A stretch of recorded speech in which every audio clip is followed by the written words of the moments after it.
Howdy,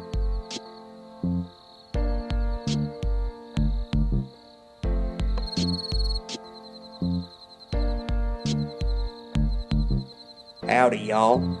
I'm Justin. And I'm Kim. Welcome to Cowboys Like Us, the podcast where we talk about Taylor Swift and her music. Yeehaw.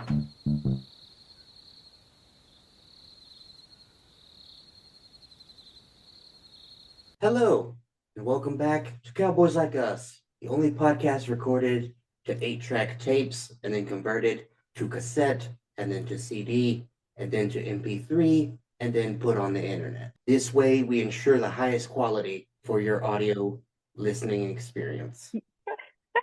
That's why that guy said we were quiet on Spotify. Yep, a lot goes into it. He has no idea. Today, we are talking about Evermore. And as you can hear, Madeline is here, but also joining us. Guess who's back, bitches? Guess who's back. Back again. That's right, Kimberly's back from maternity leave. Hooray. Yay. How was it, the baby having process? It was interesting, to say the least. It wasn't that bad, though. Some people have it really bad. Some people have it really bad. It's hard for some people, but... If you a puss, it's hard for you, Kimberly says. But our situation, it was pretty good. It was pretty good. That's right. Kimberly's got plenty of dog, and she judges everyone who doesn't. So Hey, my biggest fear was C-section, and I faced it head on. Directly to the forehead. Directly to the forehead, and came out the other side feeling much better about C-sections. So, well, it's good to have you back on the pod. Did you listen to our podcast while you were out? I did. Absolutely not. She did not. That was enough. I did too. I listened to some. I was gonna say I did not end up listening to the last episode. I was going to. So that's the one where we rip you a new one. So yeah, you should definitely not listen. I have not listened to the Last Kiss episode. Last Kiss, yeah. Yes, that is the one that I have not listened to because I was going to listen to it, and then having a child to take care of and also going out of town, I forgot about it in the process of those two things. But now that we're back, maybe I'll catch up. Okay. But I am here, so anything y'all talked about on the episode immediately before this, I will not get any references. It's all right. We'll catch you up. But first, we've got some poll results. The people voted, and My Tears Ricochet got a 9 out of 10. Very nice. Yeah, it was pretty on par for me, I think. It's the highest we've gotten so far. We haven't got a perfect 10 yet. I'm not sure we ever will, just because opinions can differ so much. Right, yeah. Maybe All Too Well will get a 10, but other than that, I don't know. I feel like there's some All Too Well haters out there. We'll see. No, I want that one to get a 10. I know. It's the one that deserves a 10, but we'll see. Yeah. Do we have any pod business to chat about other than Kimberly's return? No, still growing on the social media. If you're not following us there, get your ass over there. Follow us on all of them. Our TikTok is up and coming. We get a lot more likes and views than we have followers. So give us a follow over there. Yeah. What are you doing if you're liking and viewing our shit, but you're not following us? That's what I'm saying. You like it. Yeah, I don't want to say those people are pedophiles. Then don't. Why would you? Let's get right into the news.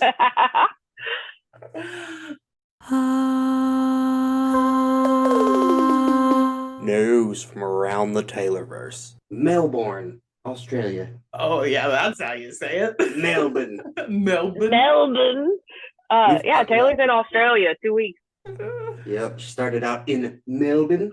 Melbourne. And there was a lot of wild stuff going on. On night 3, Taylor called Melbourne the love of my life, which is notable because there is a track on the Tortured Poets department called LOML. So presumably that's what it stands for. I was going to say we're assuming that's what she means. Yeah, everybody thinks it's an Easter egg. Yeah. Maybe she means lom. Lomel. Friend of the pod, an Australian native Grassman, was in Melbourne while the Eras Tour was stopped there. And he said the city was a madhouse the entire time. So many people flooded the area just to be close to the action. Grassman really let the world down by not taking his wife to the show. Grassman has a wife and kids, and wife of Grassman was upset that he didn't get tickets. I am upset for the wife of Grassman. She deserves to go. I wish we had gone all the way to Australia and seen it, Yeah. That would have been cool. These would have been great shows to see. This might be my favorite 2-week stretch of the Eras Tour yet. I mean, Taylor has been phenomenal. Yeah, it would have been iconic to be there. But yes, Justin is a bit too afraid of spiders to ever go to Australia. So. It's true. Yeah, absolutely terrifying. I can't risk it. Can't make it. So 2 fans from Melbourne, have claimed to have learned conclusively that the Taylor Nation account is actually Taylor's father, Scott Swift. Their handle is @chats and reacts. They're on a lot of stuff. They mostly do like reaction material. They used to do a lot of different music, but then when the Eras Tour started, they really like niched down to just Taylor stuff. Their names are Bonnie and Emily, and they were DM'd by Taylor Nation on Instagram, and they were invited to attend night 3. They had already bought tickets and attended 1 and 2. They were given a VIP tent invitation for night 3. When they got there, they were on the floor, and they were confused about where they were supposed to go. And they asked supposedly a member of Taylor's team, somebody that works there, where they need to go and explain their situation. And the member of Taylor's team asked, who DM'd you? And the girl said, Taylor Nation. And the team member said, oh, that's Scott. Come this way. So that took off. They said that in one of their live streams. The internet is now losing their mind. Chats and Reacts posted after the show, not going into detail about that. So it makes me wonder if they were asked not to. But they did say that Scott was in the tent and gave them handwritten letters from Taylor. He hung out and chatted with them. They said in their Instagram post, he was the sweetest, kindest, most down-to-earth man. He told us he loves our videos, and he was so happy that we could be there. Oh, and of course, he gave us guitar picks. So, Taylor Nation, Scott Swift confirmed? ? Do we have any evidence other than their account? Only their account. Proof of any sort. And it was during the show, and it took off. Like, it spread like wildfire across the internet. So, I think we've talked about this before, but like it's been rumored for a while that it was Scott. It's my headcanon. I only want it to be Scott. Yeah, so I think that there is other proof that's floating around. I don't remember what that proof is off the top of my head, but I do know that people have been talking about it for a while. But I personally think that some of the stuff that Taylor Nation posts, it'd be a little weird. Like the voice that it's written, it seems weird. Yeah. Bad. It would make sense if maybe Scott was like the main photographer for Taylor Nation, like part of the and team. Taylor Nation was like a team. Yes. Because he's always got that dad two-handed picture taking ass self going on. Indeed. But in other news, Scott Swift always gives out guitar picks. This is the thing he's done for a long time before the Eras Tour. Travis has been promoted by Scott. Travis also now has pockets full of guitar picks to hand out at shows, and he did it the 2 nights that he was present. Well, Scott doesn't have the novelty that Travis has now. The novelty of Scott Swift is worn off. Another fan at the Melbourne shows went into labor and because she thought the contractions were Braxton Hicks contractions and not actual labor contractions, she decided to ride it out and stay until the end. She then went to the hospital as she realized, I think maybe this is actually happening. And it was, had the baby, and the baby's middle name is Taylor after. I like that. I like that spelling. I love that. Do you think her water broke? And she was just like, I'm really sweaty. So Justin told me about this a couple days ago. We were in the car. And as someone who has gone into labor, labored for 12 hours, and then ended up having a C-section, I do not understand how this person was just hanging out at the show and stay till the end. I do not understand it. Adrenaline. He paid a lot of money to be there. So even if she did recognize that she was in labor, maybe it was worth it to her to stay. On a monetary level, it was worth it. Right. That's crazy. There's paramedics at the show. Yeah. Just wave them over. I mean, it is kind of a baller move to say, I had a baby at the show. But me personally could not have done it. I only lasted a few hours before I was like, give me them sweet, sweet drugs. So I don't know how she did it. On night 2, Taylor gave the 22 hat to TikToker Oliver Mills. Mm-hmm. She recognized him when she got down to give him the hat, said, I love your videos. You're so funny. And then she pointed at his wrist as he was just starstruck by her. And she said, give me one of those friendship bracelets. Obviously, he gave her one, and it was hilarious. It was hilarious. He was just frozen in front of her. Yeah, he was like dancing it up until she got like right in front of him, and then he gave like a step-by-step like recount of it on his TikTok, and he is so funny. I did not know who he was until this incident, and then now I'm following. He has two different TikToks. He has like a TikTok and then like a other TikTok. I don't know what they're called, like a Finsta, but I don't know what they're called. Yeah. Anyway, A thick fox? yeah, maybe. But I follow both of them now because he is hilarious. But he was breaking down his interaction with her, and he was like talking about how he was like, this is it, like she's gonna pull me onto the stage, and like she wants, me to run away with her forever or whatever, And This is the moment. oh no, I remember what it was. He said she gestured towards his hand, and he in that moment looked down and realized Vince was like, she's asking for one of my fingers. How do I cut off? What finger am I gonna give Taylor Swift? Well, I mean, I guess I could give her a pinky. No, maybe if I give her a thumb, that would be better. He was like, I stood there and in 20 seconds decided what finger I was going to cut off and how I was going to get it off and give it to Taylor in this stadium full of people. Then I realized she was asking for a friendship bracelet. I love her little, she's just like a little gremlin. She's like, give me one of those. Yeah. If Taylor asks for a finger, I'm giving her my whole hand. Like, chopping off the whole thing. Yep, let her worry about it, you know? He is very funny, though. Very funny guy. In less humorous news, but still good. It's not funny. It's just Taylor has started doing mashups as surprise songs. Yeah. She's in her DJ era. Yeah. Yeah. You guys have listened to them, have you? Yeah. Yeah. Oh my God, they're great. I love them so much. They were originally like super surprising. And now it's like aftershocks of the first surprise. It's like if she doesn't do one, I'm gonna be a little hurt. I know. I'm curious to see how long the mashup thing seems to go, or like, is it going to be mashups from here on out, or like, is she going to stop doing them at some point? Night one, she, announced the Bolter, and we talked about that in last week's episode. And then starting with night two, all bets were off. That first one that shocked the nation, the mashup heard round the world, was an acoustic guitar mashup of Getaway Car into August, into the other side of the door. Which on the surface doesn't sound like it kind of gives you whiplash on like paper. I would never have put those three songs together. Also, very notable that August is on the set list. She's already sang it once that night. So she meant very important Easter eggs all over this damn thing. Yeah, you got two good songs, and then you've got the other side of the door. But a lot of people like that song. Yeah, but it's the bridge of Other Side of the Door, and it works. Like, I don't really care or love for that song. Like, it's kind of a middle of the road thing for me. Whatever. But as we've talked about many times, Taylor Swift, give her a civil engineer degree because that woman knows how to build a bridge. She can build a bridge. Like, it's just the bridge, and it's amazing, and it works. That's what I was saying. Like, on the surface, this does not look like it should work. 3 different songs, but thematically the same, jammed together. But it worked. It worked. It worked so good. The common running theme for the listener without any critical reading skills is one, they're all about cheating. One is from the perspective of the cheater.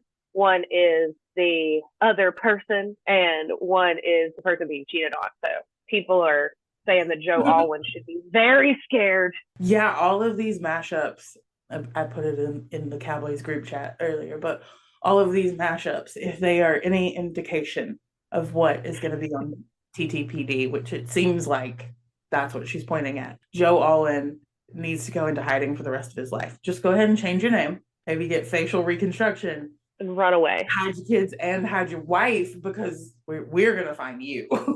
We gonna find. The Swifties could find him. So she ripped everybody a new one with Getaway Car, August, the other side of the door, and then played This Is Me Trying on piano. Heart-wrenching. Yeah. Just bangers from beginning to end. Oh yeah. Night 3, she did it again. She came back out, did it again, played an acoustic guitar mashup of Come Back, Be Here into Daylight before playing Teardrops on My Guitar on the piano. Yeah. We Really? made this joke at the beginning of the Eras Tour. Wind the podcast back. We said, how wild would it be if she plays Teardrops on my guitar on piano? And we got it. Did she Got change it. the lyrics to Teardrops on My Piano? She did not. Damn. No, she did not. She did include the original lyric of, well, damn. It's the Yeah. word. Damn confirmed on debut. Debut damn confirmed. But yeah, if you're an OG Swiftie, you know where the damn goes in that song. So does Yeah, but Taylor. she was also a child the first time she recorded debut. Damn it, Madeline, did you hear his joke? No, God, what did he say? I said, so does Taylor, because she's a civil engineer, so she knows where the dam goes. She is. Give her that degree. She's a doctor. Yeah. Is that what her honorary doctorate is in? Civil engineering? Yeah, Civil engineering. It's from Oliver Bridges and Dam. Yeah. As a person who personally really loves the song Come Back Be Here and Daylight, but specifically Daylight, that was a great mashup as well. I was not expecting that to be that good either. And yeah, Teardrops was really good. I had another thing to say about Teardrops and I don't remember, but it doesn't matter. Okay. It sounds so good in her grown, mature voice. Yep. It's awesome. Yeah, so night 3, she also mentioned new stuff. She says she no longer has any rules regarding choosing what surprise songs to play.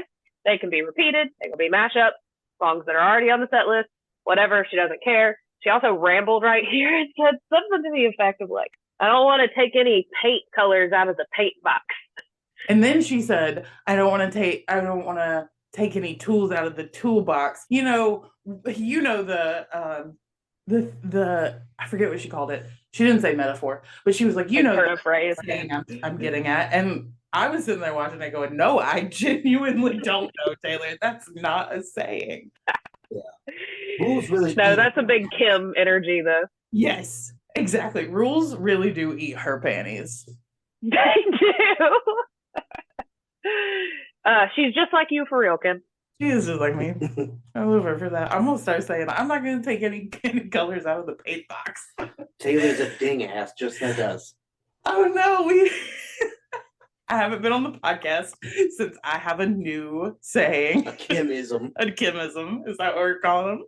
Yes. So my new Hit me with favorite. it. So I'm sure I've said it on the podcast. I say it all the time, but I like to call people ding dongs. I like to call myself a ding dong. And then obviously everybody's familiar with dumbass. So at the hospital, I was sleep deprived and I refer to myself as a ding ass. And so that has been my go-to since. So now everyone and everything is a ding ass, especially myself when I cannot remember what I'm doing, why I walked into a room, why I did something that doesn't make any sense. I look at my newly born child and I say, why did mom do that? Oh, it's because she's a ding ass. Awesome. Yeah.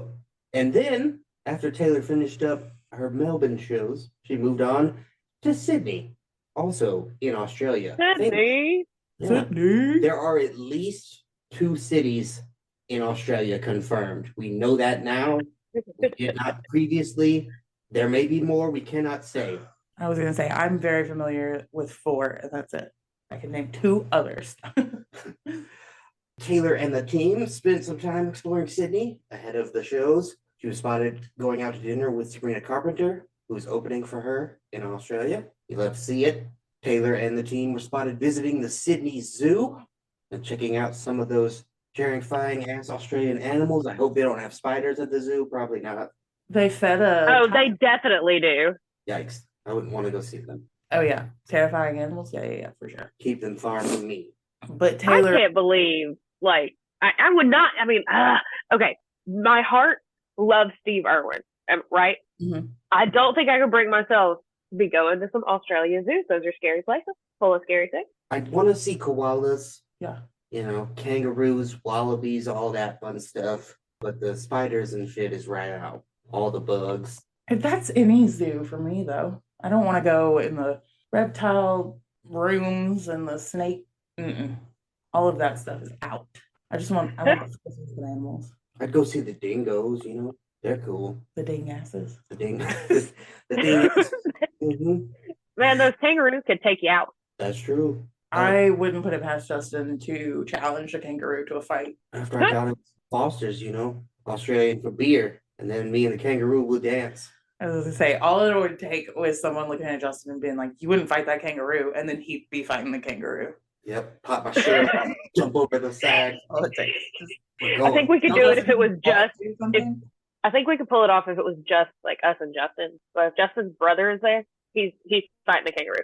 Yeah, Justin could tell us no for sure. Like we'd be like, "Oh, you won't do it. You won't do it." He'd just like shut up and walk away. But if Justin's brother was there and he was like, "You won't fight that kangaroo," Justin's already in the enclosure. Speaking of the zoo, Taylor went back the next day after Travis landed from his long ass flight to Australia. I'm sure he was, the joke is that she was telling him jet lag is a choice the whole time. But Taylor and Travis had a zoo date with their child, Sabrina Carpenter. Yep. They were papped by drones and zoo employees, and it was shown on Australian news. Nice. That seems like they didn't really have much news to talk about that night. But yeah, when Travis went with Taylor and crew back to the zoo, they fed a tiger some meats. Some meat.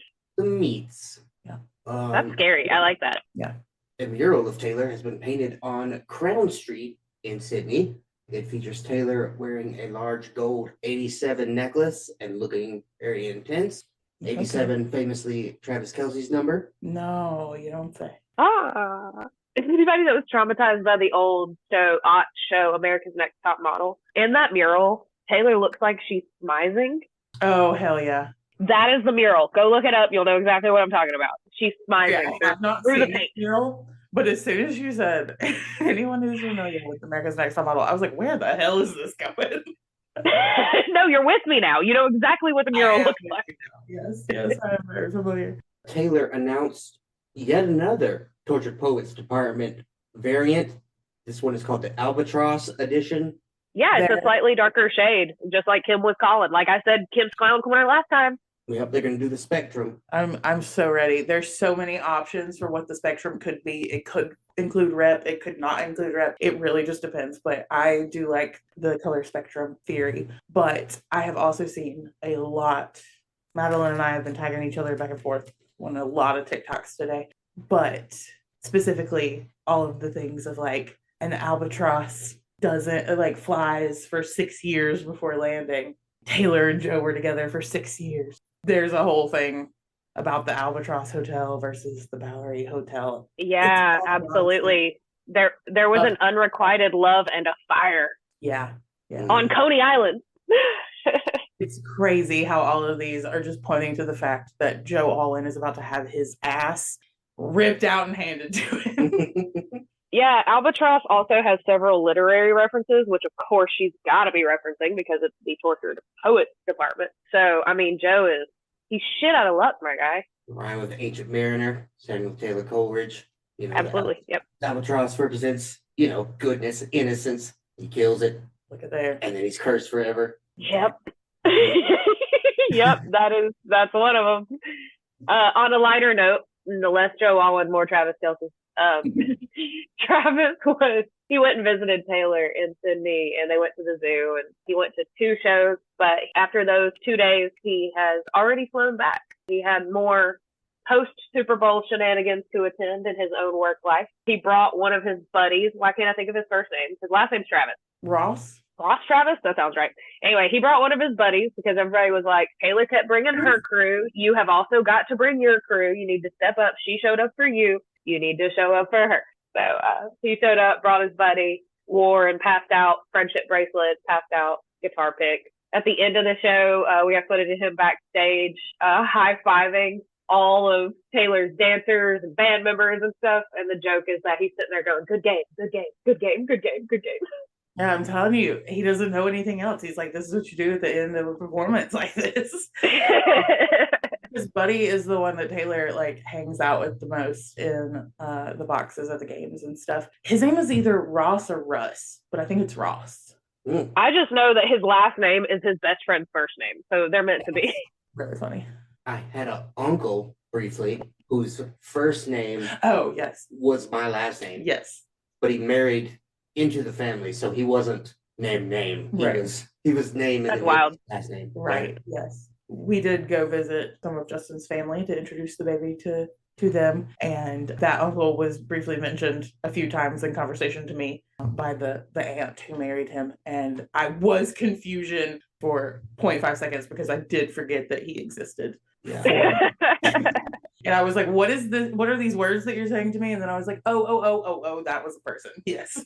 Suffice it to say, Yeah. my last name is not a name that should be someone's first name. It's really weird. Yeah. Much like Smith. Let's move on.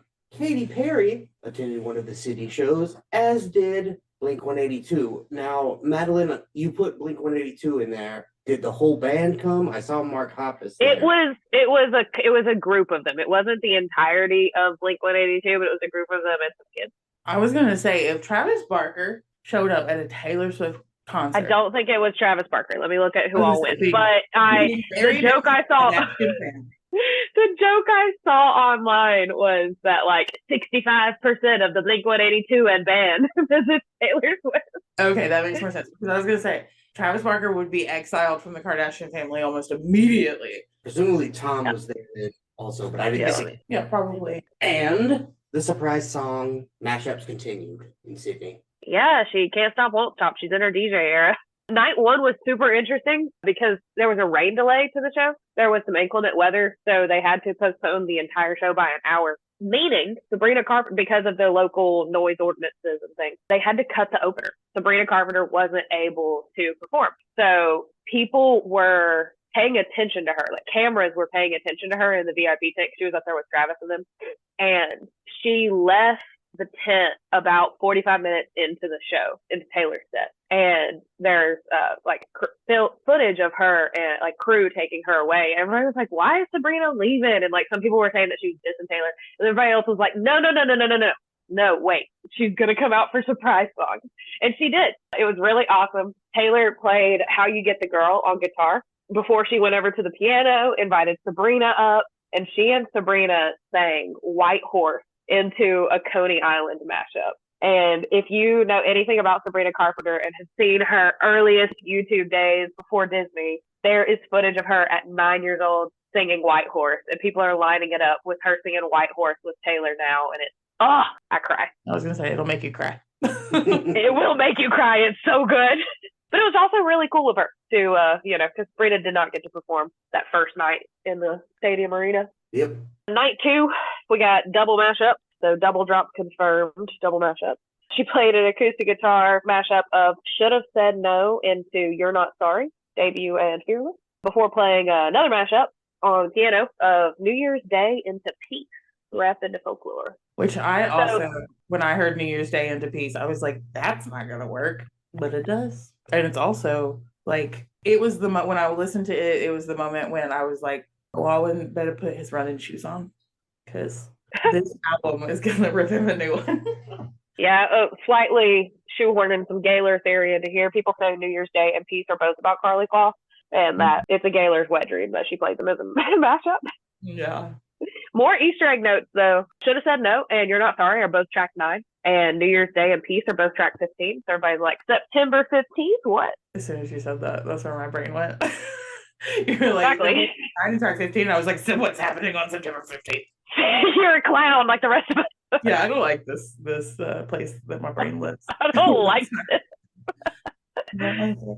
Night 3 is tonight, so we don't know yet what the mashup will be, but we'll see. Assuming it's going to be yet another mashup. Yeah.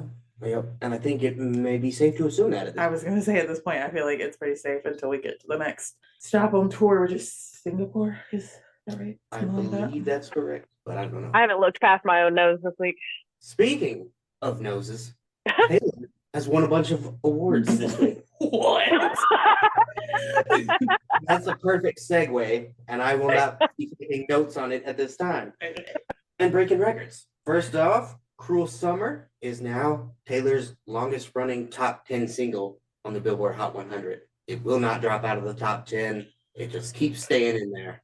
And it passed Anti-Hero this week to take the top spot. Nice. Also, on Wednesday, the IFPI announced that Taylor became the #1 global artist of the year for the second year in a row and her 4th #1 overall. She's the first ever 4-time global artist of the year winner, crushing it. Yeah.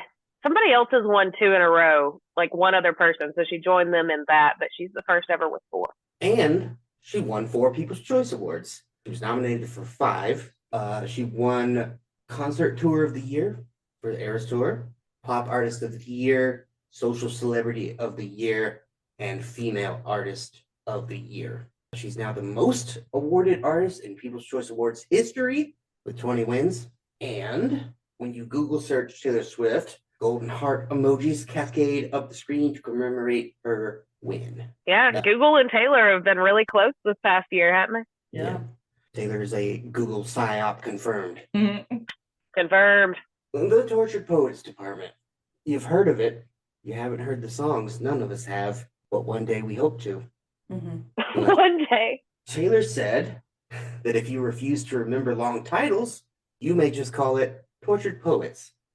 And I may even go further and just call it Poets, because that's how I've been thinking of it in my mind. Yeah, I doubt I'm even going to call it anything outside of TTPD from now on, which sounds like I like TTPD because it sounds like a police department. But she's definitely calling us all dumb, right? Like she's standing on the Eras Tour stage and goes, if you refuse to remember long titles. That, and she's calling out all of the dum-dums, the ding-asses like myself, whose brains constantly call it the Dead Poets Society. We're all doing it. Yeah, here's the thing, Taylor. I've already done this. I was a Fall Out Boy fan in the mid-aughts, back when they were still doing long ironic titles and quotes and things as titles. And we didn't do it then. We didn't memorize those titles. We would take like 2 words. Yeah. You know? Yeah. Yeah, if you think that we're calling your albums by their full-length names when you have more than 1 word, you're misinterpreting.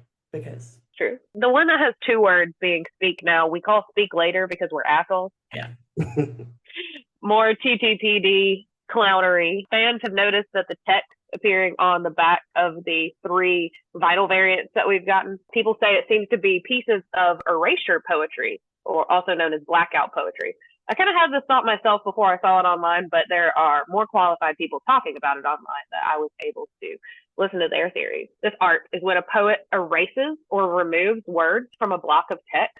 They'll take a full paragraph, erase some things, or scratch them out, and create a poem with the remaining words as they lie. The speculation is by the time we have all of these vinyl variants, we'll have the full block of text. All of the words will magically align. Yeah, I've seen people already talking about like lay the pictures over one another and see if the words line up and make any sort of sense. And people referring back to when the Midnight's variant started coming out, and we were like, why are there random numbers? And then it turned out to be a clock. Like, is this exactly? These will mean something. It's a poem clock. It's a clock. It tells time. No, it helps you tell time. I like the erasure poetry theory, but as we've gotten 3 variants now, it looks less likely. It might all come together in the end, but we'll see. The other theory that I saw today is that the back covers are going to be a braid poem. These are typically 3 storylines or perspectives that come together to weave a story. Usually it's 3 inner poems that stand alone, but when they are put together, they complete a full picture. That's neat. We already have 3 variants. If we only stayed with 3, that would be really compelling. But she's been on a 4 kick, it seems, for the past little while. And I do think there is a potential that there's 5, personally. Yeah, with the color scheme thing. Yes. So, I mean, that's assuming that the final piece of the puzzle isn't Rep TV, which it definitely could right, be. because it could be. Yeah, it could be. But if it's not, then there could be a 5th piece of the puzzle. If it is Rep TV, there could still also be a piece of the puzzle, because who's to say she can't change up the back cover of Rep TV from what it was? Right. She can do whatever she wants. True. We'll see.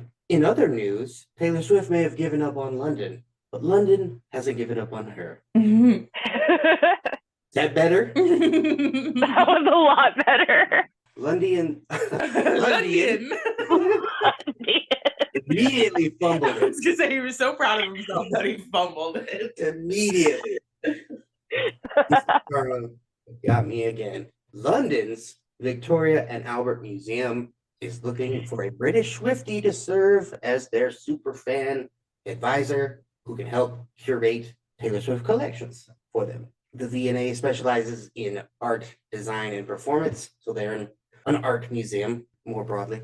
The Swiftie SFA is going to need to be especially familiar with fan-made items like homemade signs and friendship bracelets and etc.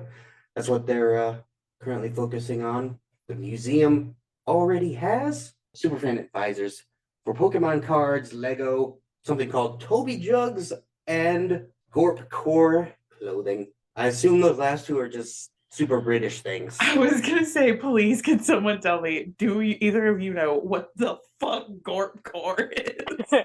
Okay, I did not know what it was until 2 seconds ago when I Googled it on the computer that is in front of me. And it seems to be puffy jacket and like track pants. Okay, I am familiar with this. I didn't know it was called Gorp Core.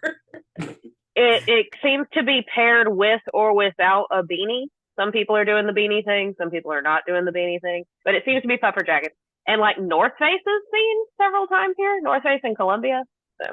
Did you also Google Toby Jugs? No, but I will. I don't know what that is either. Toby Jug sounds like a dude. Oh my God. I need to put this on our social media so that our listeners that are not, what did you call them? Lundian?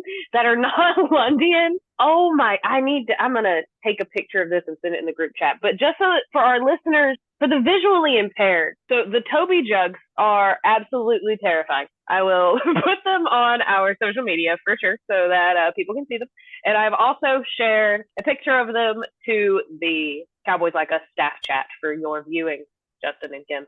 Yes. For our visually impaired listeners, they are terrifying. Toby Jugs seem to be cups or mugs or like teapots, vases. They seem to hold decanters. They seem to hold liquid, and they are sculpted to look like scary faces, like caricature faces. Some of them look very old. Some of them look like pirates. Some of them look like old ladies or like witches. Some of them look like I've got like a pirate here, and I've got like some settlers of America, the Revolutionary War. There's one here that looks like Zorro. These things are wild. Yeah, they're weird. I don't like them. No, they have all the features of a face. So like they have the nose and the eyebrows and the wrinkles and stuff. So if you were to touch these, I bet it would be somewhat disturbing. As someone who has a collection of salt and pepper shakers, I fully understand why this is a thing that people collect. But they're terrifying. Okay. Slightly deeper research says that these were really popular in the 18th century. So think 1700. Okay, so they're antiques. Yeah. Yeah. Cool. Anyway, at this art museum, they have somebody who is apparently a super fan advisor. I'm sure they get paid plenty of money for it. I can already picture what that person looks like, acts like, talks like. Of superfan advisors, they're also looking for ones specializing in Crocs footwear, amazing, drag, and more. So here's my question. Do I have to be a British citizen to apply for this job? Do you want the Crocs job? Well, I'll take the Swifty job, but if I can't have the Swifty job, I will take the Crocs job. They did specify British. Tag yourself, I'm drag, Kim is Crocs, and Justin is emoji. Justy is and more. Chelsea's gonna get really into Gorp Core so that you can help or advisor, sorry. Okay, but British Swifty, British Croc enthusiast, can I apply for citizenship and then qualify for the job? Because I will do it. I am not tied to this country. We'll see. I don't know. We can look into it. I'll do it. I will become a citizen of somewhere else if I need to. Museum director Dr. Tristram Hunt said, quote, "These new advisory roles will help us celebrate and discover more about the enormous and often surprising creative diversity on offer at the V&A, as well as helping us to learn more about the design stories that are relevant to our audiences today," end quote. Interesting museum. I would visit. Get in it. For sure, yeah. I would go to see their Taylor Swift collection and this Crocs collection that they're about to have. I'm super. I want to see the Pokemon card. Yeah, that'd be fun too. And the Lego. I think I'm gonna avoid the Toby Jugs section. Oh, you have to see them just once. They look terrifying. I'm down for the Gorp Core though. I'll go through there. Speaking of horrifying carved visages. Yeah. Okay. That was Exactly. That was good. Yeah, There what's is a what's going rumor- on the internet this week? There is a rumor circulating that Taylor is going to be added to Mount Rushmore in the place of Thomas Jefferson. They're taking him off and they're putting Taylor on. Huzzah. Amazing. There have been a lot of Swifties and just like citizens of South Dakota who have come to Taylor Swift's defense, really, making the point that Thomas Jefferson was a shitty person. And so he deserves to get removed and replaced by Taylor. But yes, Madeline, would you like to share your thoughts? Oh, yeah, no, for sure. I saw this on the internet as our social media person. I was diving in the internet as I do, and I saw the rumor being shared of people who don't seem to think that it's for sure happening, but they seem to think that it is in the works and that it's being talked about. People were claiming that it's like on the floor of the state house, like they're discussing it. Somebody, after I had already brought this to the staff, Kim came across a video and sent it to me where this guy just straight, he's like, I voted on this. Yeah. And it's gonna happen and it's gonna help the economy of South Dakota and none of you care about it. So it's insane. But Kim saw the origin. Kim was on the ground floor of this. Yes, rumor. I see the origin. I saw it days ago before this took off. So it was really funny coming into it that Madeline texted and said, oh my God, have you heard this rumor? And I was like, this is hilarious because and I cannot believe that this person's TikTok actually took off in the way that they wanted it to. And I actually found the original, so I can cite who it was by. It was by a creator whose handle is blink the number 1 Katie 2 _. Nice.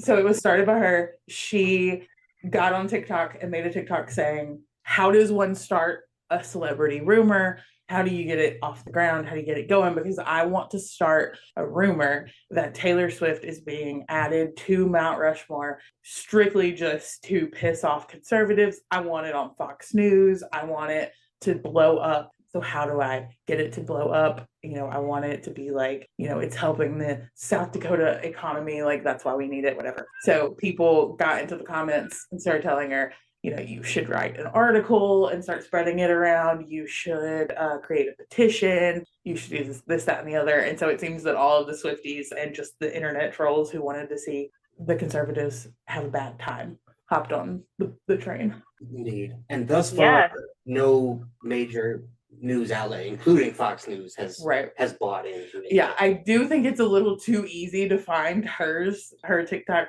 saying, I want this to be a troll thing, basically, that I don't think any of the news outlets who do even a bit of research. You say that, Kim. So many of our news stations don't even do an inkling of research, or at least the mainstream ones. Specifically said none of the ones that do a bit of research. Now, I am not putting it past the ones that do not fact check anything to have it on there. But it's going to be rough. Like if former President Donald Trump doesn't say something about it, then we haven't hit peak fake news. It seems like most people's goal on, I've seen it talk about it on TikTok, of course, Threads, and now Instagram. People are giving themselves like an end goal of like Easter. They're like, I want my racist uncle talking about this at Easter. Yeah, which I do think that is hilarious. And I think that is potentially how long it'll take to get to those people, truly, from our side of the internet to their side of the internet. But I do think it's funny, especially because former President Trump, as you mentioned, has already been talking about Taylor recently. So I wouldn't put it past him to see this and then on his own and then take off. And then his, advisors and stuff be like, oh, no, they got you, dude. This is fake. Indeed. We'll see. Keep an eye on it. Yep.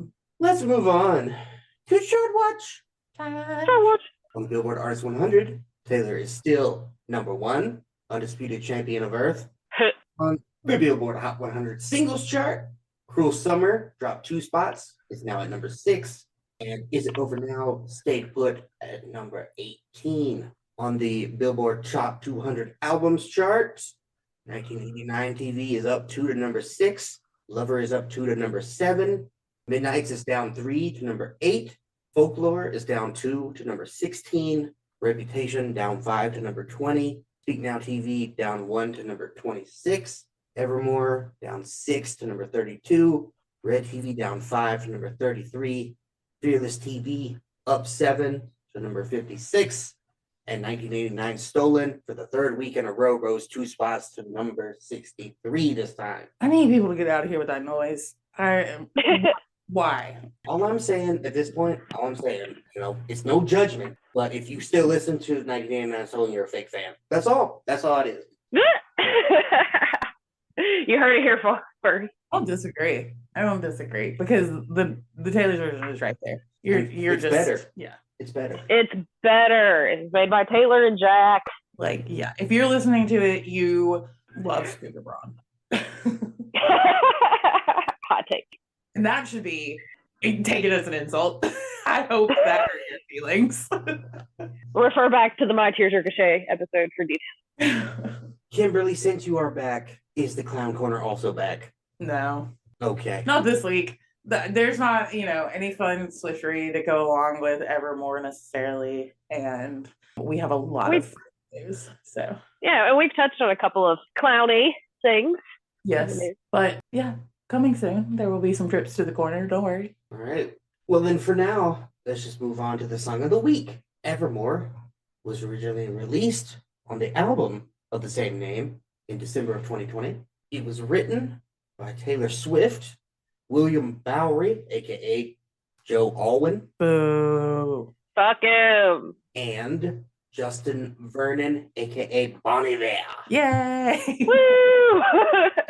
Here's my question, real quick. Why bother with the William Bowery alias when Taylor herself confirmed, almost immediately, that that's who it is? There's a theory. There's some clownery. There's some theory. There's some conspiracy stuff that says that, Joe and Taylor was, a protective PR beard relationship for whatever reason or whatever, after the Reputation era. And that part of their deal was in being in a relationship was she would win Joe Alwyn a Grammy or some awards by tacking his name onto some of her work, whether he had anything to do with it or not. And the theory goes that she wrote William Bowery as a fake person and held it over his head, threatened, got to some sort of means to an end, and was then why can't I think of that folklore thing? Anyway, when the folklore, is that what you're talking about? Yes, I just could not think of that off the top of my head. When that came out is when she finally told everybody, yeah, that's Joe. Yeah, whatever. Okay, sure. But in the world... And I don't think that's necessarily a thing. That's just that is definitely what the internet has to say about that. Yeah, so on a non beard related personal theory, I think he's just a pretentious asshole. That could be. I think it could be that William Bowery is secretly his alter ego, his Superman self that he dreamt himself to be, and she's teasing on that. Yeah. Yeah. He's a dude who listens to jazz and has some strong feelings, on jazz, and he reads poetry and he thinks it's about him. He really gets it, man. He definitely drinks IPAs. Oh God. He's the main character. Yeah. Yes, exactly. He is the main character. He drinks IPAs and he lets you know about it. He's also a wine enthusiast, and he's all I think of the cringiest fucking person you can, and that's who he is. Yep, the last person on earth you'd want to hang out with. The smallest man who ever lived, maybe. Perhaps. It's just, I don't know. He just gives, and the William Bowery of it all gives. Listen to an indie record that's much cooler than mine. Mm-hmm. Yep. He is her modern day Jake Gyllenhaal. Also, here's the thing. Travis Kelce, he fucks. Yeah. I presume he fucks Taylor, but we don't know that. But he fucks. Taylor watches while he fucks other people. He fucks somebody. Yeah, somebody's getting fucked. Joe Alwyn, I'm convinced, has never boned. Agreed. But Joe Alwyn has never seen Taylor Swift naked. While he cries. Yeah. Because he's ashamed. He uses tiny little boy dick. He uses his tears for a loop. That's it. But if some of the theories around this new album, if they are correct, then he fucks precisely one person and it was in order to cheat on Taylor. It was not Taylor Swift. Yeah, it wasn't Taylor. It was another girl who, in her own right, kind of gives like child vibes, which then again, I'm like, bro, what is your type? Okay, anyway, If he Also, Scooter Girl. I mean, it's giving Scooter Braun. Am I right? I don't know, too. if he has had sex, Joe Alwyn, Yeah. he kept his socks on, and not as like a fetish thing, just like I don't know. He was weird. He was But weird about it. He didn't want his honestly, feet to get cold. you know? Did he get undressed at all? Or was it just like a slight push down of the pants? Like a toddler at the urinal type of thing? No, he took the pants up. It's a shirt, boxers, tall socks kind of situation. Oh, okay. No, that's better. That's better. No pants, but boxers on, t-shirt on, socks on. Yeah.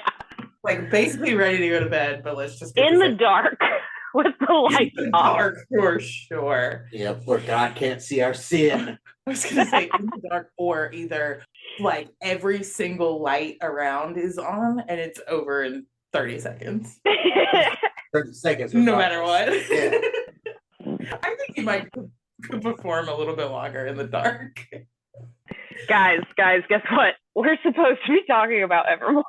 We are. Yes. And it was produced by Taylor Swift and Aaron Dessner. We haven't even gotten past the written by credits. Hey, we do love Aaron Dessner. Yes. And it peaked at number 57 on the Billboard Hot 100 singles chart, by not being a single.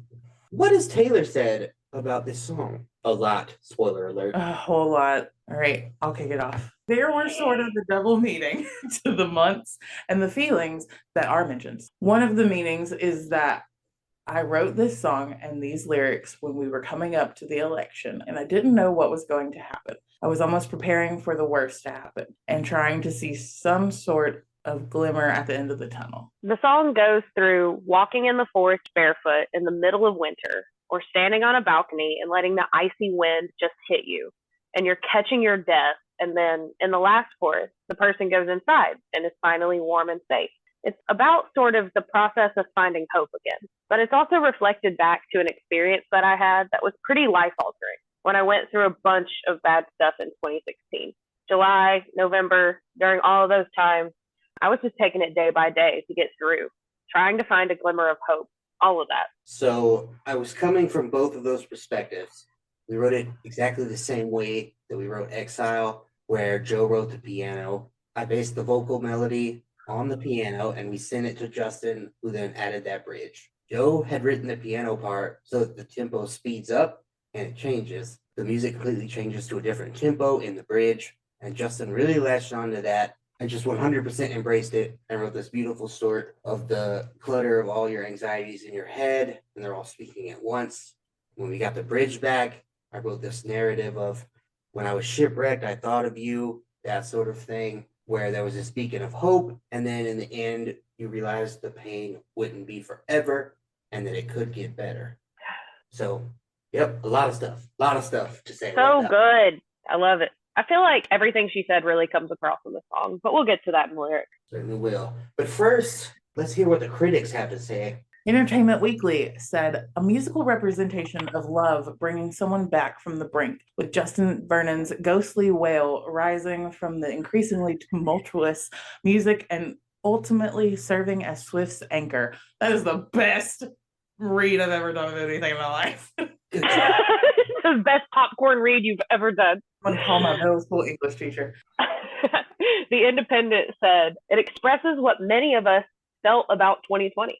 NME called it a beacon of hope in the shit show that is 2020. Bruce Said, when Vernon in full multi-tracked upper register Bon Iver mode kicks in for the duet in the middle, there's a jolt of urgency that lands the redemptive ending, whether it's about a crisis in love or a collective crisis of the pandemic, or perhaps a bit of both, and satisfyingly rounds off the album. Damn, Kim. Damn.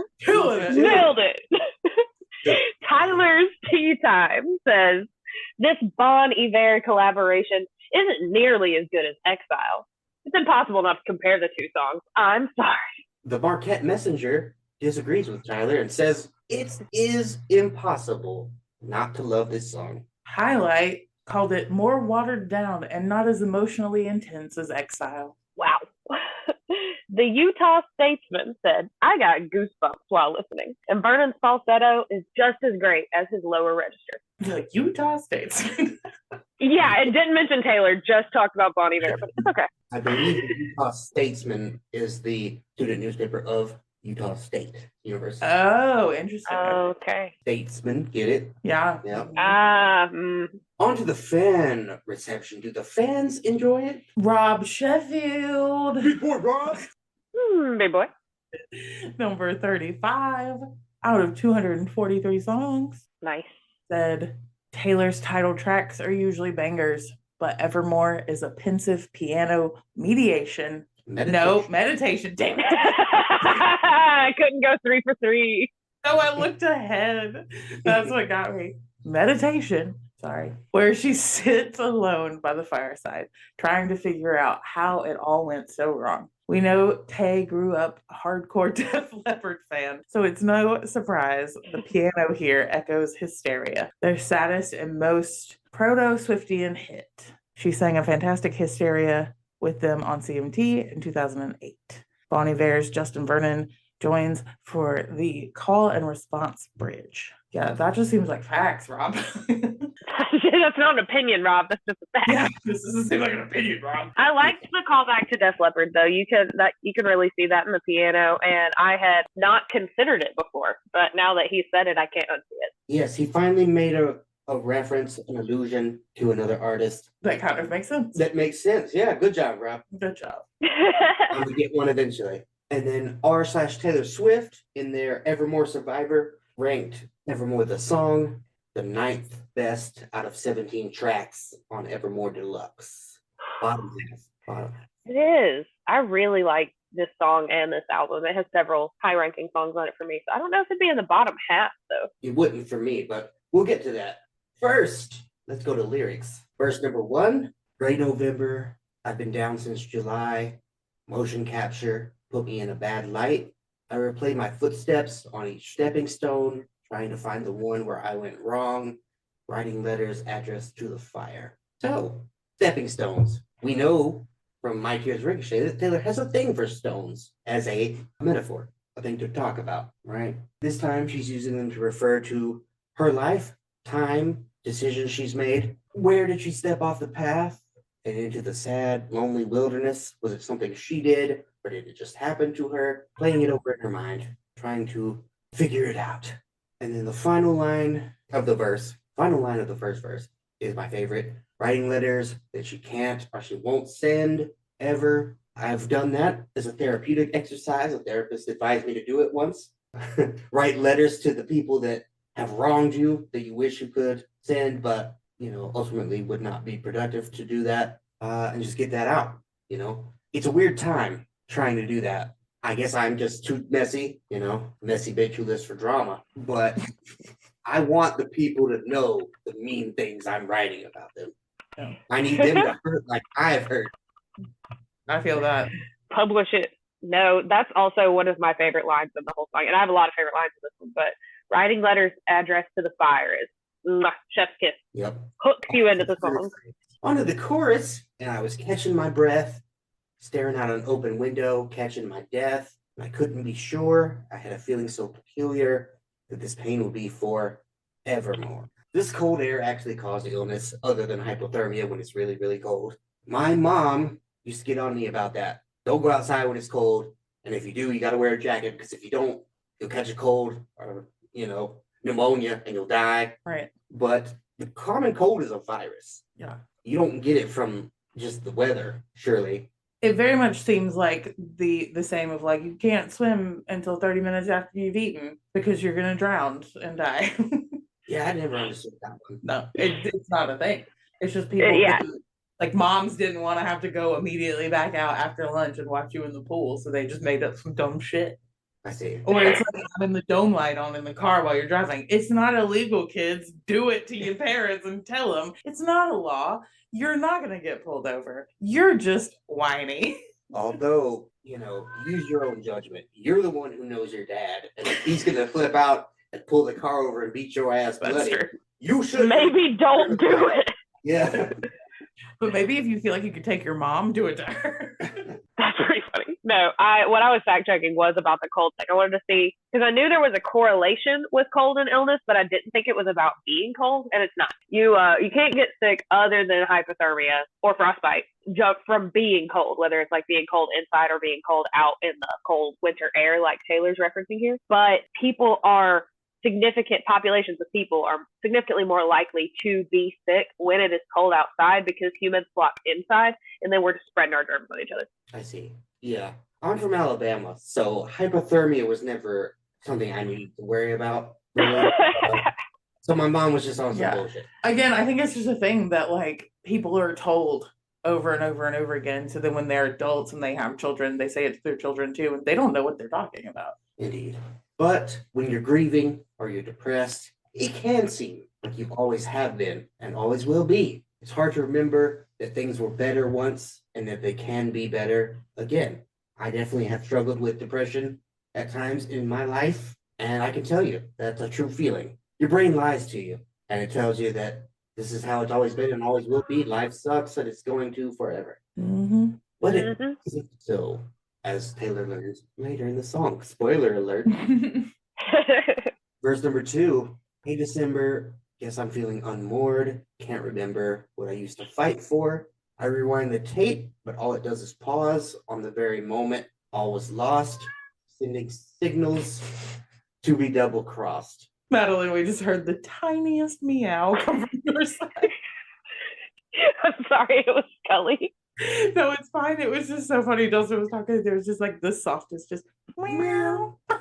Hopefully the fans got it too. Taylor's trying desperately to figure out who she was before the bad things happened. You know, she has lost her sense of self, her identity, right? Trying to remember, but all she's been thinking about is the moment where everything went wrong, which is good in a way because she finally found that stepping stone that she was looking for in the first verse. So progress has been made. She's found the moment. Unmoored, great nautical word. He was tethered to reality by, the good vibes, the good everything. And now, in her grief, she's become untethered. She's adrift out to sea, floating aimlessly about in her own grief and misery, pushed every which way by the tides and currents. Very sad, grim stuff. And then what she used to fight for, again, makes me think back to the song My Tears Ricochet. The line, when I'd fight, you used to tell me I was brave. Without that encouragement, it's hard for her to even remember why she fought in the first place. And depression, again, it'll do that to you. Just really drain you of your energy and make fighting just seem like a whole thing. It's not worth doing because there is no hope of victory. So why? I think that visual is wild of the I rewind the tape, but all it does is pause. If some of our listeners didn't grow up with VHS tape, they had this thing where, especially tapes that you had recorded off the TV, you could record whatever was on the TV at the time directly to a VHS tape. And these tapes could get damaged really easily and they would get stuck in places, or they would like repeat, or like the picture would go into this wavy, like this, they would scroll across the screen a couple of times. It's interesting to think about your life as being on tape. Yeah. And in a way, Taylor's life is on tape because she's such a public figure, It allows everyone to see over and over again if they want. There's layers to it. It's like an onion. And an ogre. And an ogre. Oh, Lord. Onto the bridge where we get Mr. Justin Vernon. He's come in and him and Taylor get into some, interplay. But first, he's on his own. Can't not think of all the cost and the things that will be lost. Oh, can we just get a pause to be certain we'll be tall again? Whether weather be the frost or the violence of the dog days. I'm on waves out being tossed. Is there a line that I could just go cross? And when I was shipwrecked. Can't think of all the cost now. And I thought of you. All the things that will be lost now. In the cracks of light. Can we just get a pause? I dreamed of you. You can't do it. To be certain we'll be tall again. But think of all the cost. It was real enough. Whether weather be the frost. To get me through. Or the violence of the dog days. But I swear. Is there a line that we can just go cross? You were there. So, sunk cost fallacy ain't it a thing? I've mentioned it before on this podcast, but I realized that I've never actually explained it. I've assumed everyone knows what it is. And perhaps I was rude to do that. So let's just do that right now. We're educating the people on this podcast. Give it to me. That's right. Basically, what it means is you're unwilling to quit something because you've already put so much time and effort and money, whatever it may be, into it. And if you quit, what was all that for? You've wasted all that and you can't get it back. But staying with the thing means you just keep pouring more in that you also won't get back because it's a money pit or a love pit or a time pit. Actually just hurting yourself by staying and not just cutting your losses now, right? It's a very common thing. It's a very common thing. And it cost me enough in 5 years of my life. I actually very specifically remember one of my various economics teachers in college teaching us about it. Kim, you learned something in college. From my economics class that I failed twice and finally passed the third time. I don't remember which one. Congratulations. No, this gives the sunk cost fallacy thing and your description of it really gives, you're losing me from the midnight. Yep. It's a thing that Taylor mentions a lot. Taylor finds herself in these situations. And she ain't the only one, by all means. What does tall mean in this? Is it a Paper Rings reference? I think personally that it is. The line from Paper Rings is, without all the X's, spikes, and flaws, we wouldn't be standing here so tall. So, when you're in a good place, you're standing tall, proud, ready to take on the world. When you aren't, you're down low, you're on your knees. And he's just saying, we'll be tall again. We can be tall again. Right. Yeah. I think there's also a line in Long Lived that talks about standing tall. Mm-hmm. But I don't want to drag us on by looking it up. So yeah. And then, is there a line that I could just go cross? Where's the finish line, right? I am really in a bad cycle and I want it to end. How can I make that happen? Where's the finish line? How can there's somebody I can just murder to make this all end? Yeah. Nobody, no crime. Cracks of light makes you think of daylight. Love is the light in the darkness. Taylor's down bad, but there are cracks of light in the darkness. Hope is never too far away. When she's shipwrecked, she thinks of her love, Mr. Baby Dick, socks on, loving all when the more that we break down the lyrics of this song, the more that I'm like, he wrote on this song. And I know that she said, what she felt this song is about when she was writing it, but like, I can't not see the problems in their relationship in this song. Oh yeah, it's glaring. Like you said, like looking at Daylight's the finisher of Lover, where everything is so much better and everything's wonderful, and she doesn't want to be remembered for the things that she, hates or whatever. She wants to be remembered for the things that she loves. Like, it's literally the outro. Right. And it's all about the things that she loves. But then, I don't know. This song, it's like he has some good things about him, but also it's really horrible. And he's not doing anything about it. So I really like the imagery here of the seasons again. Like, she keeps talking about that double meaning behind the time. I like weather be the frost. I love that repeated word, that homonym there. Weather be the frost, which is winter, or the violence of the dog days. So we get alliteration there with dog days and with weather. Dog days of summer being the saying that she's referencing, whether it be the winter or the summer. But she doesn't say that. She says, weather be the frost or the violence of the dog days. I love that. Brilliant. As Tortured Poets collaborator Florence Welch would tell her, dog days are over. Yep. That's a good thing. I'm not going to apologize for it. Yeah. I think this song really, to me, just as a whole, I think it shows how it was just in a really bad headspace, right? After rep and everything with that, right? And I mean, all of 2020, a pandemic, Loverfest getting canceled, the entire 2020 election. And Mr. Alwyn, despite his many flaws, was around, he was there. And so I think, she clung to him like a life preserver. right? Right. He served a purpose in her life at a time where he was needed, but then his purpose ran out. Yeah. Once she got better, Yeah. she's like, I don't need you Yeah. anymore. You're Yeah. just holding me back now. So a little bit grim, really, a little bit grim. Yeah. But hopefully everyone is doing better now. So chorus number 2. And I was catching my breath, floors of a cabin creaking under my step, and I couldn't be sure. I had a feeling so peculiar. This pain wouldn't be for evermore. Evermore. So, like Madeline says, the song is on a hopeful note. Taylor still feels the pain. It's still there, but she's gotten through the worst of it. And she now realizes that one day it will be gone. And that's a great feeling when you get to that point. But no, I love that. How that's so good. This pain wouldn't be forevermore. It's so soothing at the end of this sad song. This too shall pass. Michelle. Now let's get into our overall thoughts. Madeline, what have you got? Yeah, this song headlines my winter jam playlist for a good reason.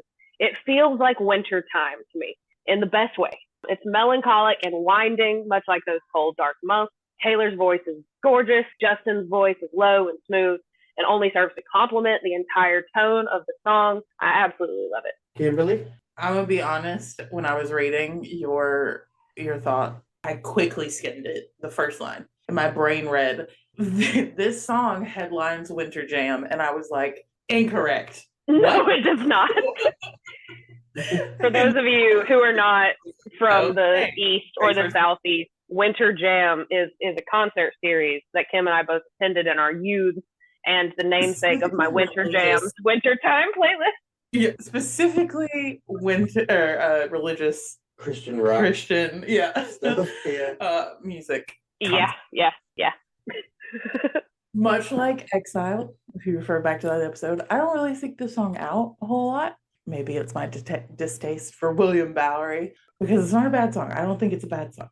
It's very pretty, and I do hate that I learned in the recording of this podcast that the mid-song like melody change was Joe's doing because of Joe. I like the most. I really love that part when Justin's voice comes in. It's really pretty.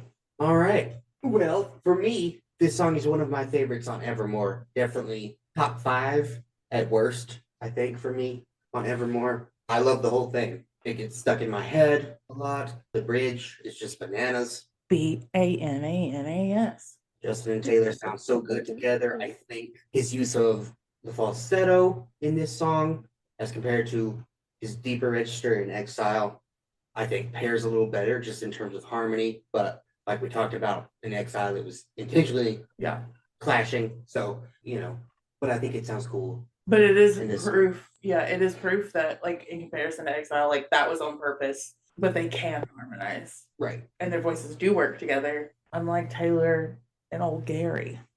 Yep. Let's move on to ratings. We rate every song on a 1 to 10 scale. 1 is very bad, 10 is very good, and 5 is very mid. Madeline, how do you rate this song? Got a 10, boys. It's so good musically and lyrically. It is. It was actually one of my top played songs just this winter season. I've been jamming to it a lot recently. So 10 out of 10. Kimberly? It's a 6, and I will be saying nothing more. Fans, listeners, the pod notes for this episode just has Kim with a 6. There are no notes. Look, I just don't. Okay, I'm gonna get roasted no matter what I say if I try to defend my rating. So my rating is what it is, and that's it. It's a 6. Rep TV confirmed. Justin? There's no accounting for taste. Some things just don't hit for some people. It's just what it is. I mean, honestly, true. So, for me, this song is a 9. The transition into the bridge, to me, is a bit awkward, honestly. Like, I like the bridge a lot once it gets there, but the little, like, change, it feels like a production error almost. It just feels like a little bit weird. Feels like two songs that were connected, pushed together unnaturally. Yeah, like they cut it together like that, and it just doesn't smooth. Yeah. It bugs me every single time I listen. So that's my one knock on it, and I'm gonna give it a 9. Otherwise, basically a perfect song. I like it a lot. Solid 9. All right. If you'd like to tell us how you rate Evermore, you can do it on Spotify. There's gonna be a poll. in the episode description of this episode. And you can also vote on our various social media platforms. What are we on, guys? We are on Instagram and Threads and X and TikTok and YouTube. I think that's everybody. Yep, we are on all those platforms at CBLU_podcast. Kimberly. What song are we going to talk about next week? I bet you think about me. Yes, and we're going to be joined by a brand It's new gonna be that cringy, dude. guest. That'll be exciting. Yep, new podcast. Woo. Yep, it'll be fun. It'll be fun. We'll get to know our new podcast, new friend of the pod, a little bit, and take a little. Yeah, absolutely. She's hype about I Bet You Think About Me. I'm going to be honest. I haven't listened to this song since like the week that Red TV came out. So I'm going to listen to it a bunch this week. Literally, the line "I bet you think about me" when they say, "Oh my God, she's insane. She wrote a song about me," gets stuck in my head all the time. I'll just be walking around singing it. I won't none of the rest of the song, just that one line. Well, there you go. Amazing. Well, Welcome back, Kim. Hey. Yep. We'll see y'all next week. Thank you so much for listening. Goodbye. Bye. Bye.